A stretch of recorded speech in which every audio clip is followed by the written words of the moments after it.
Zee 24 तास एक पाऊल पुढे। माधव गाडगीळ समितीचा अहवाल स्वीकारल्यास कोकणचा विकास ठप्प होईल असं मुख्यमंत्री पृथ्वीराज चव्हाण यांनी म्हटलंय।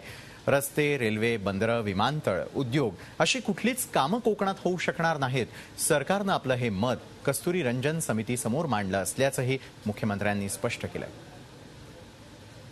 माधव गाडगीळ समितीनं आणि सुप्रीम कोर्टानं आणि पर्यावरण आणि वन विभागानं केंद्र सरकारच्या मंत्रालयानं तिघांनी मिळून असे निर्बंध टाकलेली आहेत की त्यामुळे आता कोकणात कुठलाच विकास होऊ शकणार नाही।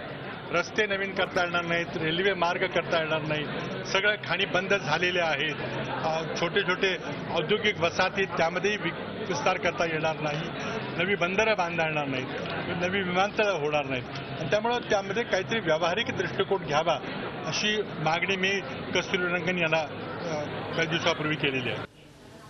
तर आपण पाहिलं माधव गाडगीळ समितीचा जो अहवाल आहे तो स्वीकारण्यावरती अखेर मुख्यमंत्र्यांनी परवाच नाराजी व्यक्त केलेली होती। त्यानंतर कस्तुरी रंजन समितीसमोर आपण आपलं म्हणणं मांडलं असल्याचं देखील त्यांनी स्पष्ट केलेलं आहे। माधव गाडगीळ समितीचा अहवाल त्यांना अमान्य आहे। मुख्यमंत्री पृथ्वीराज चव्हाणांनी या संदर्भातली माहिती दिलेली आहे। जर हा अहवाल स्वीकारला तर कोकणचा विकास देखील ठप्प होईल असं त्यांचं म्हणणं आहे। सरकारनं आपली भूमिका अखेर या संदर्भातली स्पष्ट केलेली आहे। झी 24 तास एक पाऊल पुढे।